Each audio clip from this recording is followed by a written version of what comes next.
Great, thanks, Miles. That's the end of the Manchester City questions. We'll now move on to the Liverpool fixture. This section will be embargoed until 1:30 p.m. on Tuesday. If you've got a question, can you use the raise hand function now, please? I'm going to go back to JD Dyer first, Sky Sports.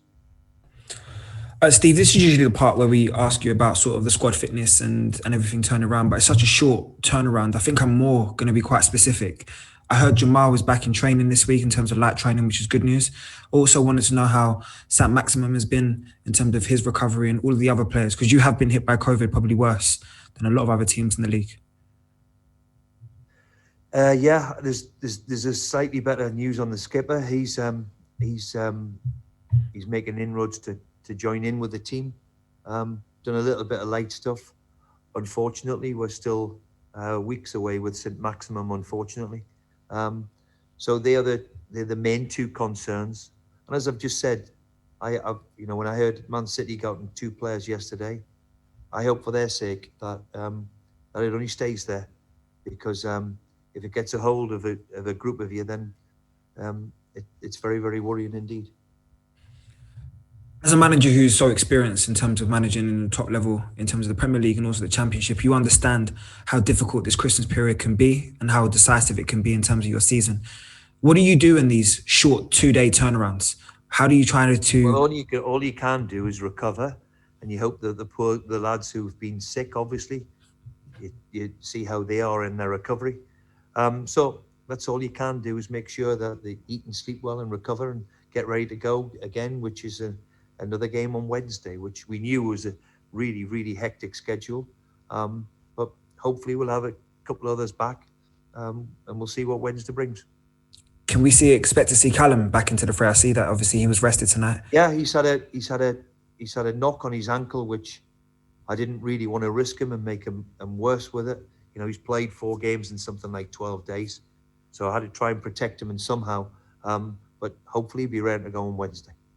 And you've seen different sides of Liverpool this season. You've seen the team that was beaten by Aston Villa, and you've seen the team that beat Crystal Palace. Sort of, how do you prepare as an experienced manager for going up against Hendrick? They're a very, very, very good side, who are, the champions of this country. So to do that, then you're a very good team. So, we know what to expect. We know what's coming.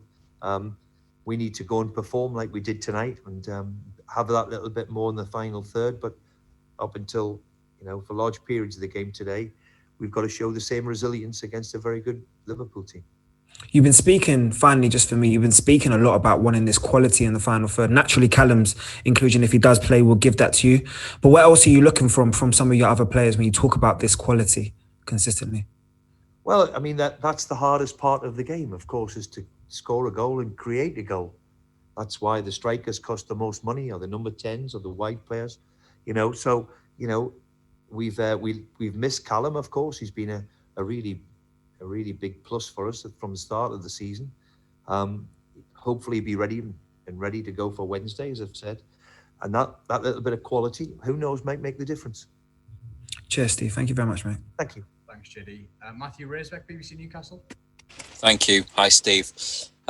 Firstly, Steve, could you just expand a bit on the Ryan Fraser problem? Do you envisage being without him for a while?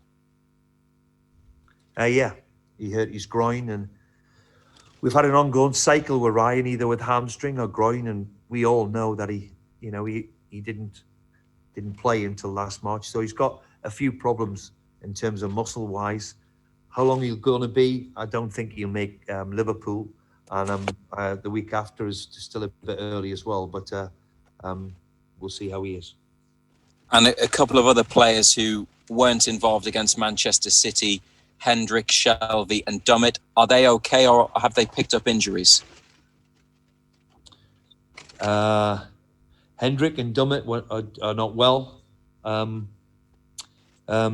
Who was the other one you said, Matthew? Shelvey wasn't in the squad, was he, for Manchester City? As we know, had a groin operation a month or so ago, and unfortunately, he's been very, very sore, and the amount of games he's been playing, and typical Jonjo wants to play, but we've took him out the firing line to make sure he's ready, and see if he can recover properly for what has been a difficult time for him in terms of his groins. and from playing Manchester City, you then have to face last season's champions Liverpool. Obviously, it's another difficult test, but how different do you think it will be compared to what you faced on Boxing Day, the way they go about it? Well, there's no doubt that, they are a quality team. The records and the trophies, what they've won over the last couple of years, is there for everybody to see. European champions of England. They're a very, very good side. So we know what's coming. That's the Premier League. That's how difficult it is. That's what a difficult, demanding league it is. And when you get 2 or 3 of the big ones back to back, then you would like a week to recover to make sure you get going again. But we've been pitted against arguably the 2 best teams in the country back to back. So bring it on. Let's get ready for it. Let's recover and see what we can do. And more generally, Steve, do you feel the way that you are using your squad and making changes for different games is having the physical benefits at this stage of the season that you would hope that it would? Well, Matthew, listen, I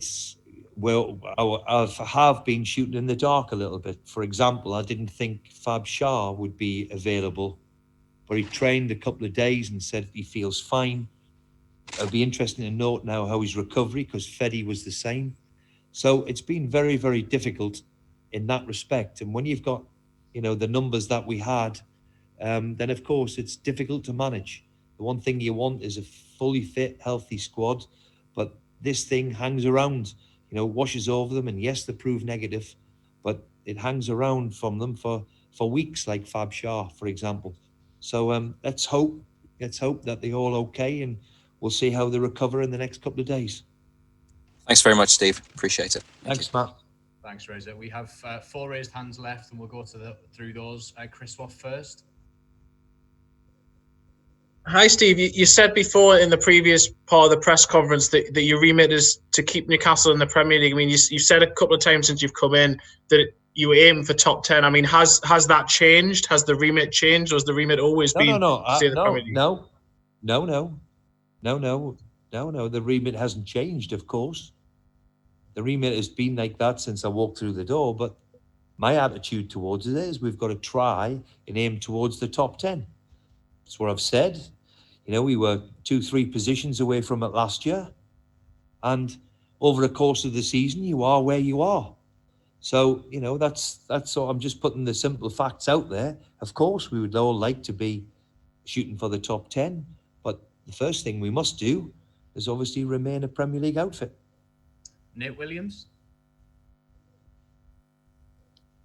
Hi, Steve. In less than 2 years, we've got a December World Cup, and the mid-season break that we had last season has been scrapped this year. I just wanted to know if you've got any suggestions for how we deal with this fixture congestion going forward. I know it's a tough question. That is a really tough. No disrespect, but all I'm trying to do at the minute is find a way through what I'm managing now, never alone what's going to happen in a couple of years' time. It's been very, very difficult situation, compounded with a lot of games in a short period of time, and of course we haven't had the results that we would like. So I think I've got a lot of my own problems to worry about at the moment. So I'll park that one. Luke Edwards again. Hi, Steve, again. Is it hard? What's the mood like in the camp at the moment? Because it has been a bit of an eye of a storm since that Brentford game, and you've described it as a horrible week. Are the players okay? Are you shielding them? Well, certainly by the response today, Luke, there was certainly a togetherness and an attitude and an application amongst them. And yes, they understand they were beaten by the better team on the night, but the way they stuck together and had a go, then I couldn't have asked for anything more. And I hope that came through on the television. Certainly, I witnessed that at Touchside. Of course, look, they're only human beings after all, and the criticism, of course, hurts. But I hope I can create a mentality to make sure that we roll our sleeves up and shut a few people up. And the only way to do that is get a few results and keep working as hard as you can. And last 2 on Liverpool, Lee Ryder. Hi, Steve. You obviously won't be judged on playing Man City or Liverpool or losing to them but can you see why the fans are disappointed with the talk of just the remit is staying in the league? I think that's what the frustration is. Well, I can understand the frustration, of course I can, but that's where we are. And last one, Scott Wilson. Hi, Steve. To what extent does it make it more difficult that maybe some of the kind of mid-ranking teams who maybe over the last couple of years Newcastle have been kind of with are on good runs at the minute? And do you think that's exacerbating the kind of doom and gloom that's been around a little bit? So, your Aston Villas, your Evertons, your teams like that.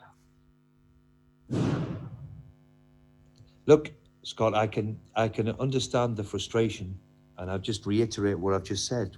We are where we are. So yes, we'd all have to have what Everton have been able to do in the last 2-3 years, and certainly since I've left Aston Villa and the spending power which has propelled them up the league, of course. But I keep saying it, we are where we are, and that's where unfortunately that's where we are at this particular moment. Okay, thank you everybody.